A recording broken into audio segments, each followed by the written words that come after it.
There are conversations that shape how we live. Conversations that help us navigate challenges of life. Conversations that bring out the best in us. This is where we gather to help each other find the way and unleash our potential. Welcome to the Benjamin Zulu Global. Psychologist, relationship coach, the one, the only Benjamin Zulu. Benjamin Zulu himself. Hello and welcome to Benjamin Zulu Global Show. My name is Sylvia Keremi. Today's topic is quite interesting. Now, we are looking at things you should never say about yourself at all. You know, they say what you confess, you profess. And then there is also the situation of manifesting. Now, I don't know where this topic is taking us, but I'm quite interested and anticipating what you have to say about it. Yes. Words are called a spelling and they cast a spell. When you say they draw under certain atmosphere, the energy they carry. We spoke about the tone in another show. Yes.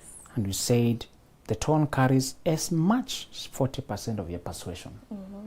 People are being persuading when they have no truth at all. Because they are entertaining. Yeah. Because they are compelling. If you can just learn what words do. Today as we talk about the things you say about yourself, just know that you are encapsulating yourself in words. To begin with, what you say after I am is the most important thing about you. After you say I am, whatever you follow there is the most important thing. And it's a creative language. There are some words that are descriptive, others are creative. What you say after I am, that's creative. Okay. What you say after he is, she is, that's descriptive. Oh, I am, that's creative. He is, she is, that's descriptive. Yes. Okay. Whenever you talk about anything, anyone out there, you're describing. Whenever you talk about you, you're creating. I get it. Yes. What you say shapes you. Yes. Although you thought you're already like that, you just describe it. Anyway, I'm just reporting, I'm just being true to myself. Let me just tell you the truth. Me, I'm just like... As you say it, you enforce it. So today, always remember this dichotomy. Your dichotomy is this. You are both a masterpiece and a work in progress at the same time. So as you say, I am beautiful, you're describing where you are and also what you're making yourself. Yes. When you say I'm ugly, you're describing what you think you are and also what you're making yourself. Yes. Remember that. The quantum physics gave us a theory of entanglement. Saying the vibration of one particle at the end of the universe affects another particle at the other end of the universe. Quantum entanglement. They were saying in the physics world, vibration world, the vibrations never stop, they're passed on. The energy is not destroyed, it's transformed. Something about what you're saying about yourself is shaping things in you. And I don't want you to go to the astrological world of calling out things and universe. Not astrology. This is not this is not casting your wish on stars. Yeah. This is pure psychology. Pure psychology.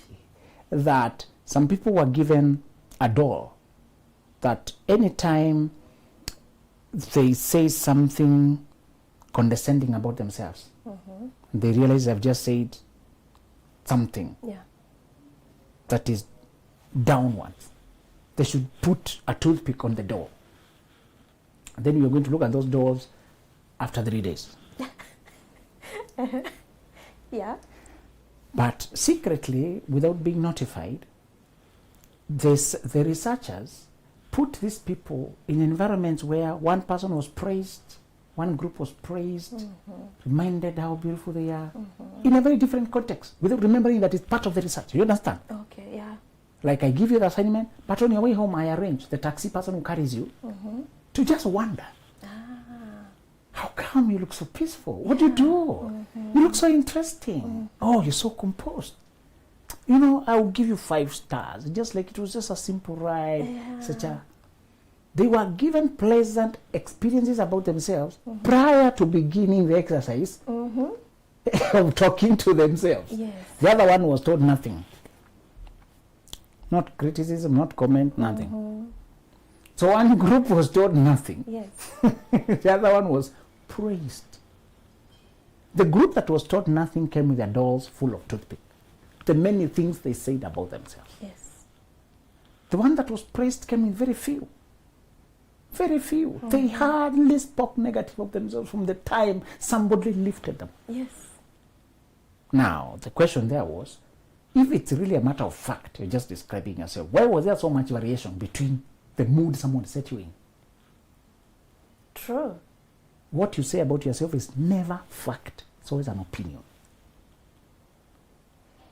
All right. When somebody comes and makes you believe you are all this good, you're going to have that kind of opinion about yourself for the foreseeable 1 day or 2 days from the time somebody leaves your mood.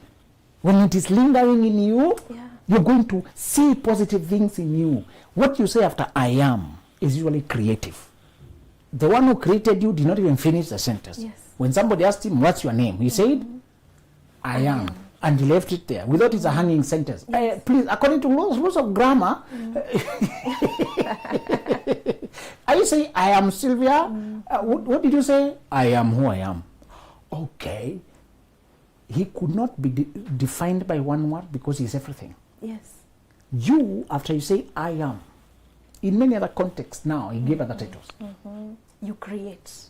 After you say, I am, what you say is creative. Even if it's already existing, you could be sick factually, laboratory, feeling, you actually bedridden. You can be sick in reality. But by just saying, I am sick, you're not just describing it, you're also creating it, reinforcing it, strengthening it, making it more present, making it more here, stronger. Remember that. You either magnify, diminish. After you say I am, very conscious from today. Don't lie. Don't detach from reality. Don't start saying, arguing everything about yourself. I'm not male, I'm not female, I'm not. Yes. And I hope you know your subconscious does not know negative. So there's no point of saying I am not. That note doesn't register with your subconscious. Remember that? Yes. Doesn't register. Your subconscious can't reason. It's a child.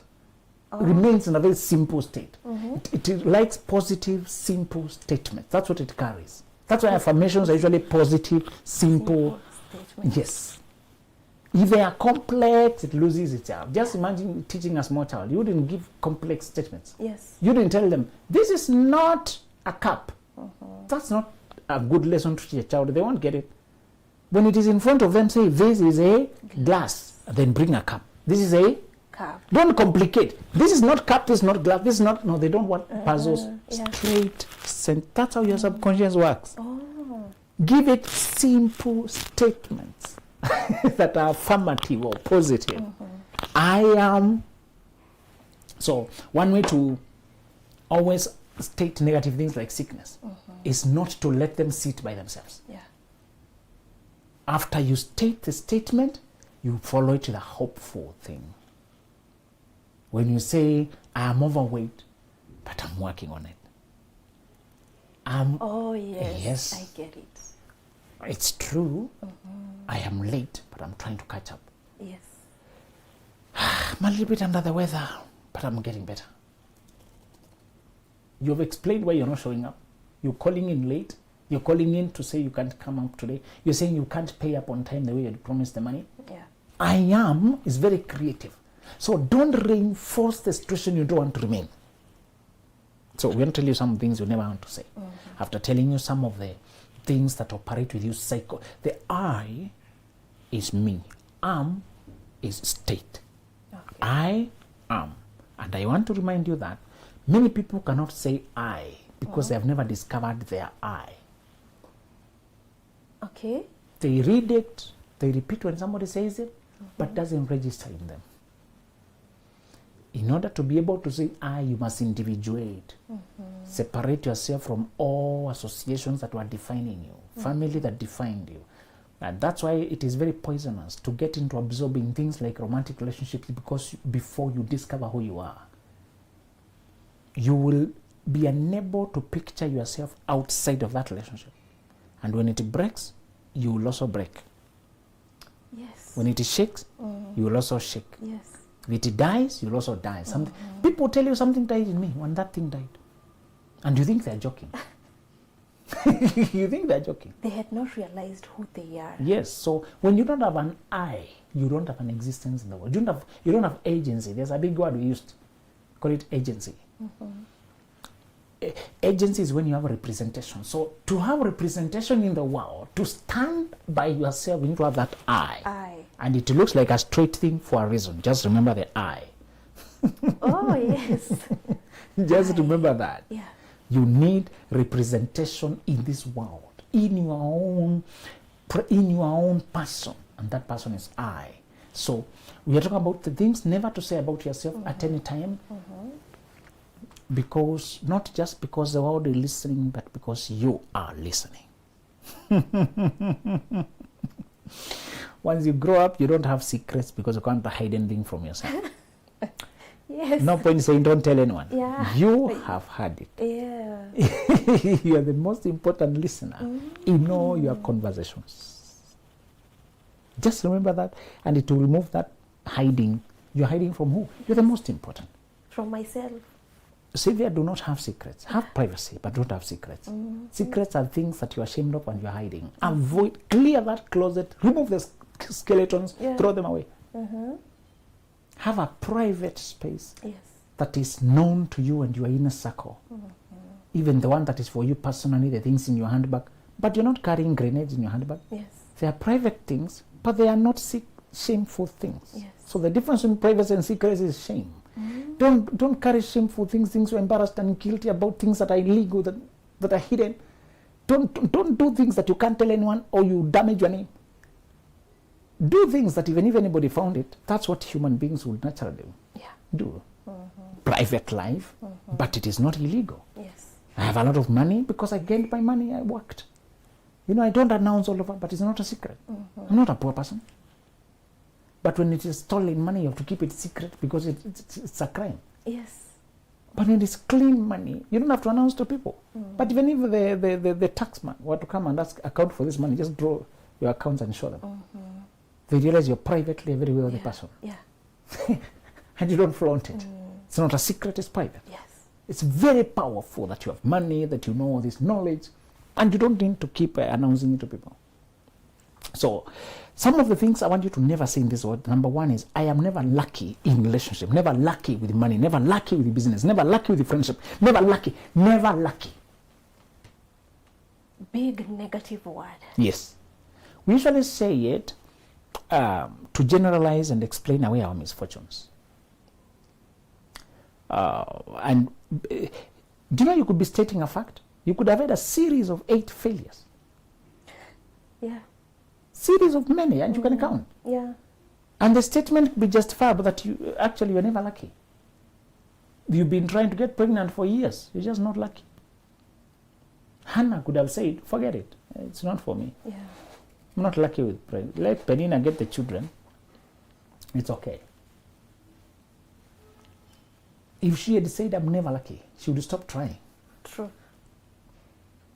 The reason I don't want you to ever say you're never lucky is because of, number one, when there's a great outcome, it is usually presented by great resistance. And if you make the resistance permanent, you will stop the attempt and the outcome will be cancelled. All right. Anytime you're meant to fly high, you'll be opposed greatly in your beginnings. Okay. And if you internalize it by saying, it's fate, I'm not lucky, you will stop striving, then you will never become. You've already killed it. Do you see now why, by just the words you say, we have cancelled many destinies? Yes. Because the resistance is so strong, you begin to think the thing is not it's not for you. How come Thomas Edison never said, I'm never lucky with inventing these lights, I keep trying. I think electricity can provide light, but I don't know how. I want something that provides light without burning. That's a very difficult question, only that we are used to it today. Yeah. But prior to the invention of the light, you needed something that burns without getting consumed. That was a very difficult thing. True. Usually heat and light were coming from the same thing. Yeah. So he knew it is something that will burn for a long time. That's the idea. He was trying to get something that is burning without getting Consumed. like the burning bush. So will he ask Moses, how was that bush? That's what Edison was trying to, and it's very crazy. To burn, give me the light, but don't get. Consumed. So how is it burning? Burn but don't burn. So how is it burning? Exactly. Yes. That was what Thomas was trying to crack. Yes. That's almost impossible. That's all, because if it's burning, there's oxygen, there's combustion. So it's not getting finished. How? Yes. It's tricky. And yet he said, let me try. He came to realize it's the environment, he needs to do that. And this kind of burning does not have to. He came delineated, but he tried 1,000 times. Removing this, putting the other, removing this. Something comes, burns for 1 minute, gives us a light, and then is consumed. When something that can be 24 hours, 1 month, for it to be economically sensible, for people to move away from the lights that are using paraffin, kerosene, the lamps. you need to give them something more economical. Yes. What is that? That's what people are using, the tilly lamps, the pressure lamps. But now you're trying to show them, no, this electricity can give you light without burning your house, Burning. without running out, and without you having to buy many bulbs just to use 1 month. That was a very hard question. Today we are used to it, but it was very hard.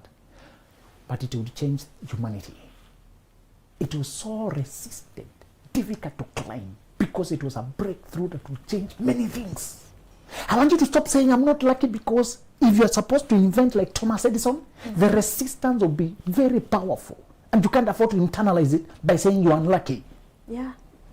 Thomas Edison put it the other way. People are saying you have been failing 1,000 times. Why are you still trying? He said, no, don't call it failure. He said, I have not failed 1,000 times. I've just discovered 1,000 ways in which it's not done. 1,000 ways in which it's not done. Yeah. Because he recorded each of them. He wouldn't repeat them. Yeah. When you learn from your failure, it's not failure anymore. It's a lesson. It's a lesson. So he kept ticking boxes. Helium doesn't work. Hydrogen and this kind of filament. Eventually he cracked through a filament that could glow without quick combustion. Okay. The ultimate answer was an enclosed filament that is not getting fresh oxygen. Eventually he found that with just the right amount of particular kind of gas and enclosure, that was the first bulb. Now we have evolved to others, but that are just glowing really. They're not even burning. They're not even producing heat. You remember those bulbs with a lot of heat? Yes. So there's, we have evolved. But who do we owe the credit to? That first guy.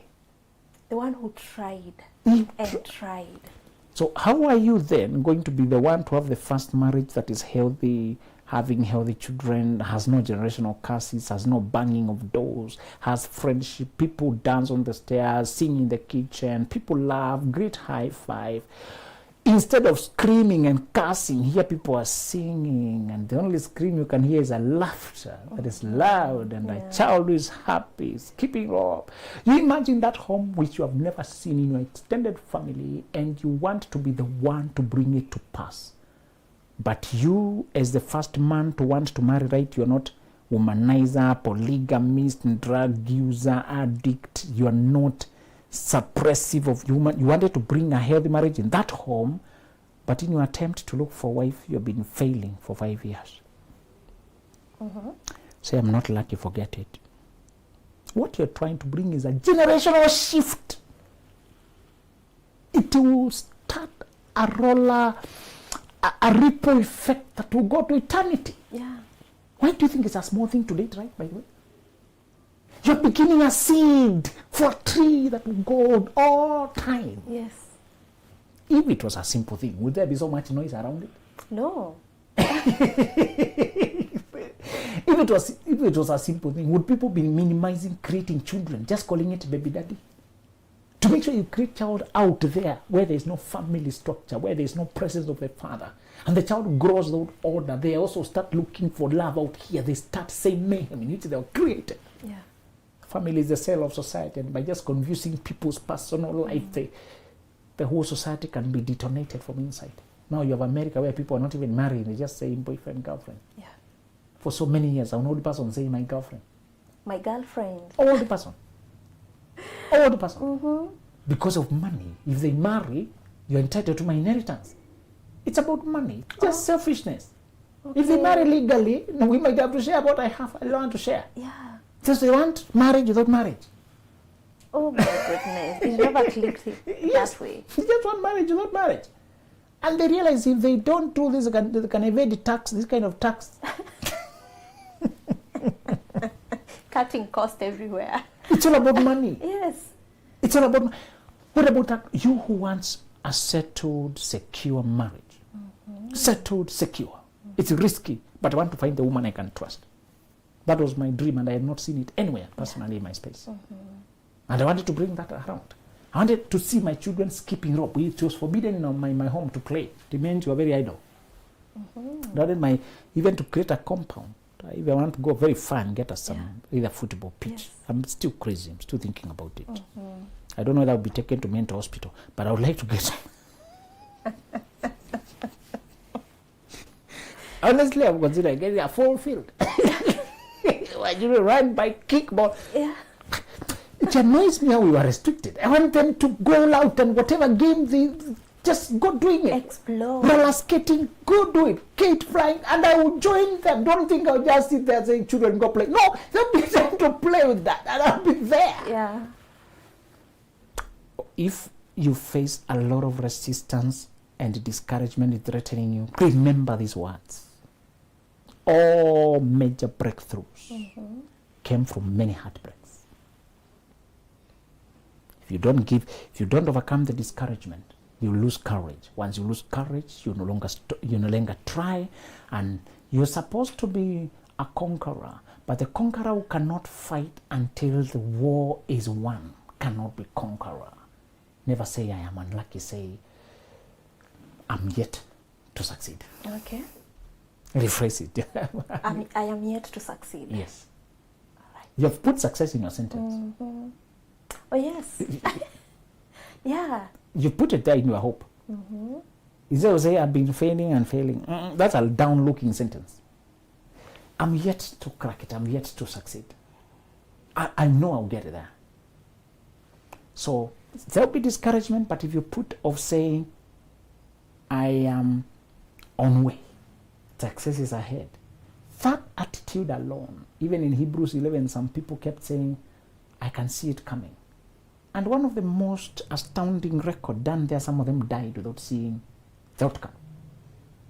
But they saw it in another dimension, saying, I can see it ahead. Martin Luther King Jr. saying, as a people, we will get there to a place of social freedom where there's no segregation and discrimination and racism. We will get there. I may not get there personally with you, but I have been to the mountain and I've seen the promised land. I'm so guaranteed what I have begun, you guys will continue it and you will cross over there. Yeah. Just know it was all about us as a group. Sometimes, unfortunately, some of the parents who try to lift their family from poverty don't quite manage. They only manage level 1 of getting you from penury and shame. But they still leave you on a very bare level that they're not yet comfortable. They issue instructions saying, you are not, when you move out of this Egypt, carry my bonds, carry my wishes, carry my dreams, take my family to wealth. Guys, don't consume, produce. Don't consume, produce. Produce more than you consume. Poor people brag with consuming. I can eat 28 chapati. How many can you buy? That is consuming. Why are you bragging with consuming? Produce more. Produce more. Produce more. Become more productive. Build wealth. Build. You can actually sometimes not quite attain. Some goals are multi-generation. I need to hand the baton to somebody else. Yeah. To take it to the end. I'm cognizant of that. There are some things I'll never attempt. Okay, I'm not a quitter. Don't give me some therapy. I am. You're being creative. I just know it's not my generation that will be driving Lamborghini. It's not my generation. When I look at what is possible in one lifetime, and I'm not being self-limiting anything, pioneers, there's a luxury we can never enjoy. Let me tell you the truth. As pioneers, picking from nothing, Yes. you calculate taking 100 million to buy Rolls Royce versus building one skyscraper and giving your children, saying, build on this one. Yes. What is easier? I'd rather build a building than buy Rolls Royce. Yes. You know, tell him your generation will have the luxury, maybe. After you've had billions now, 100 million won't be a problem. It will be reasonable. But from where I am, this is seed. I cannot squander seed to buy 10 private jets. And you know, some guys have a yacht, others have this. No, pioneers, first generation cannot do that. Cannot do that. There's some things I know it will take several generations for my bloodline to ever get to that. Get comfortable. I will not be. You will get there, but I may not be there that time. Yes. When you know some goals are big, you are cognizant of such facts. That takes a lot of humility. Knowing that I've just picked, this is a relay 4x4. I will lift it from the ground, hand it to guy number 2, guy number 3, guy number 4, I'll take it to the finishing. There's some things I know I can only attain from second, third generation after me. Yes. But I have to do my best in lifting it, to hand it over there, and pass on the mission. Tell them, make sure you're handing over to your child at this level. Eventually, you want our seed to globally compete. Maybe in my time, they will nationally compete. Next generation, continentally compete. Yes. Maybe from the other one, globally compete. Yes. You know, with financial muscle, presence. Yes. You know, heritage of wisdom. Some wisdom is not one generation. Must be several generations of successions of business. Yeah. Some Indian businesses that have run for 400 years. Today they're very powerful because it has taken how many?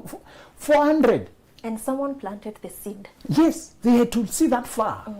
The next thing never to say is, if only I had such and such advantage, such and such advantage. If only I had such and such a body type. If only I had such and such a kind of parents. If only I was born in this kind of environment. If only I had this kind of money at birth. If only I had this inheritance. If only.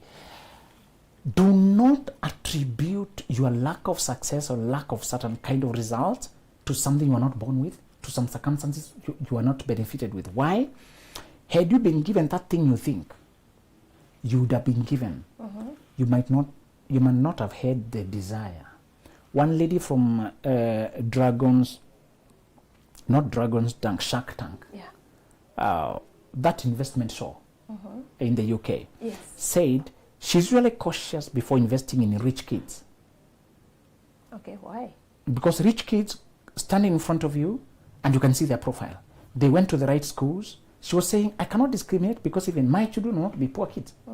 I'm trying to show you what abundance does to you that is negative if you're not careful.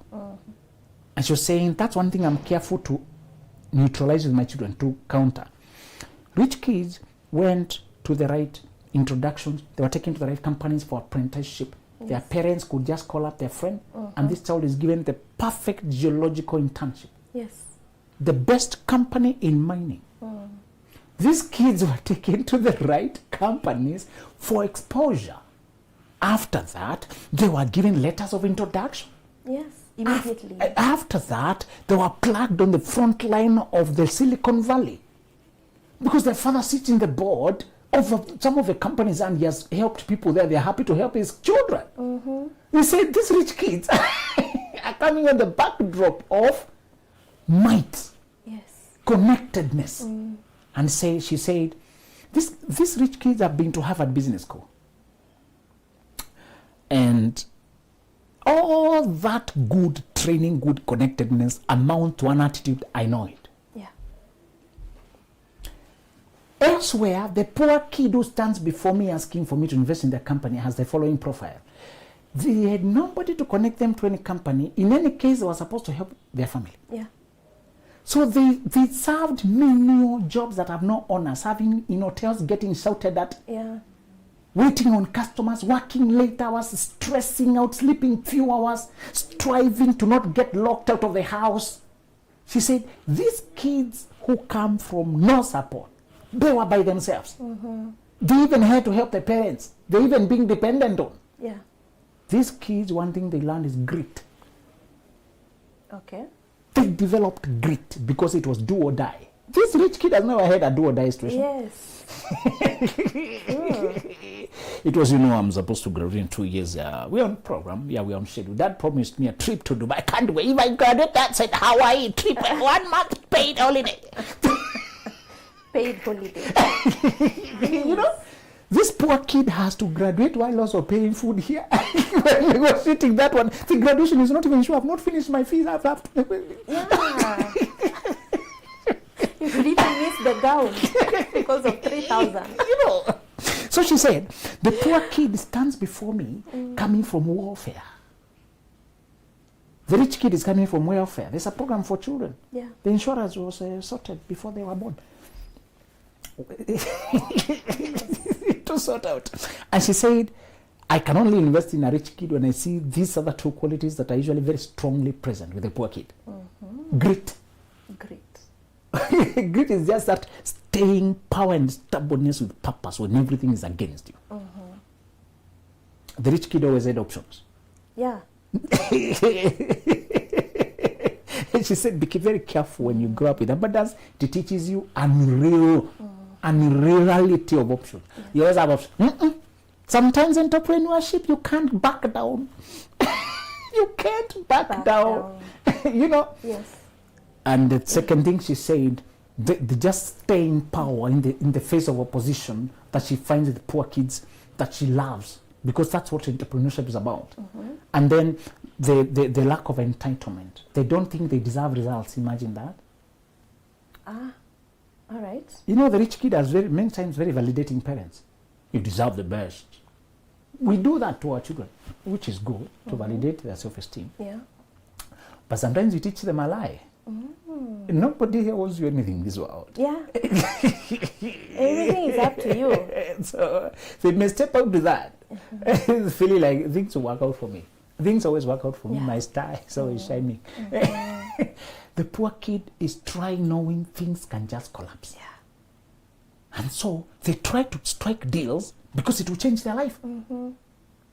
And they try to look. She said, I like the hunger with the poor kids when they look asked to sign deals with them. I like the hunger, how they burn their midnight oil to research on which of the sharks here is the best suited to plug them in. Yeah. I love how they try to negotiate. She said the only disadvantage of the poor kids is because they are so near to abundance, they can collapse when money arrives. True.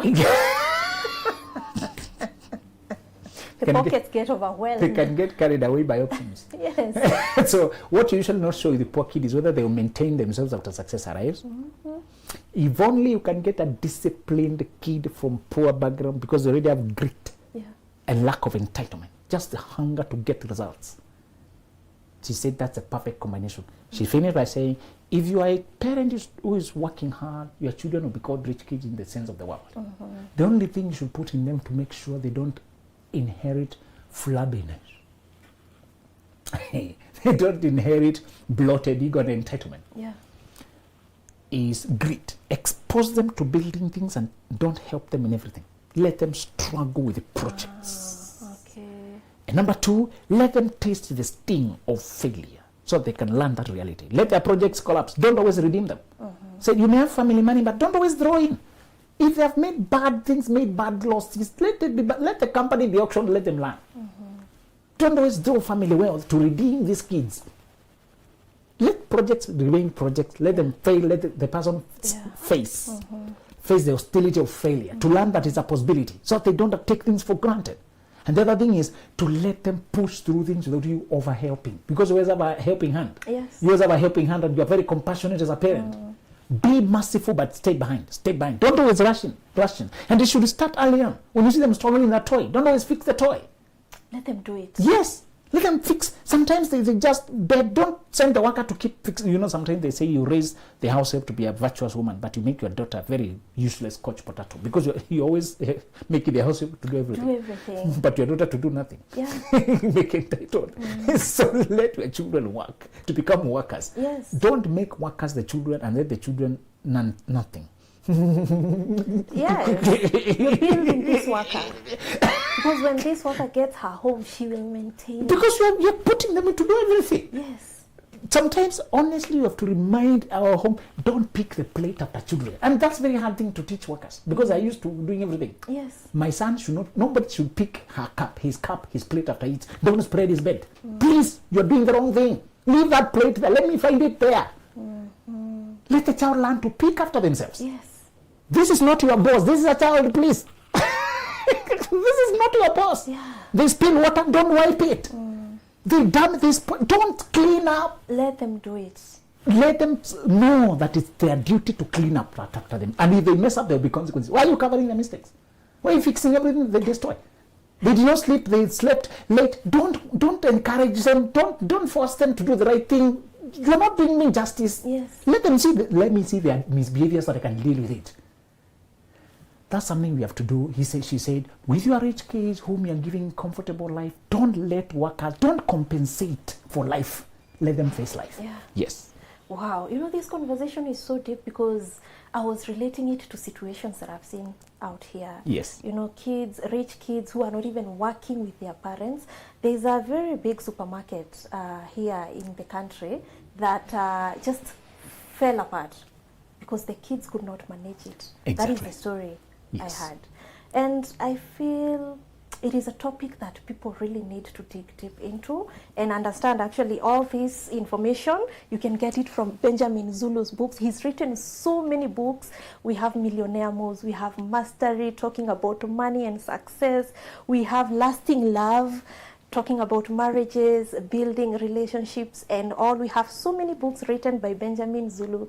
You can get them on www.benjaminzuluglobal.com. And now I also want to remind our audience about the upcoming conference. That is April 25 conference. And I want to read something before I introduce that, yeah? I want to read it from Dating Right. There's something I noted and I feel it goes really well with the conference that we have. Dating Right, a concise guide book written by Benjamin Zulu, has something very insightful here. It says, in the years between 18 to 24, your brain is very soft, rapidly developing and attaching to anything you expose it to. You're supposed to confine it to developmental things like acquiring skills and career explorations so that it forms around those things. That's the purpose of that stage. I find this book very insightful. And the Pre-25 conference is a conference for 25s going down, 25s, 24s, 23s, and we have taken it to 14th of November 2024 at Utalii Hotel. Note the date has changed from 9th of November so as to accommodate all the people who are leaving school that time, who will be on holiday, the Form 4 leavers, all those people will be accommodated. That is why the date had to go to 14th of December 2024. Kindly underline that, kindly note that new date that we have put to accommodate everyone at Utalii Hotel. That is, we are going to be having it physical. And if you're far away, you can still attend virtually via Zoom, a Pre-25 conference. Start early and fly high. That's what we have for you. See you there. There are conversations that shape how we live. Conversations that help us navigate challenges of life. Conversations that bring out the best in us. This is where we gather to help each other find the way and unleash our potential. Welcome to the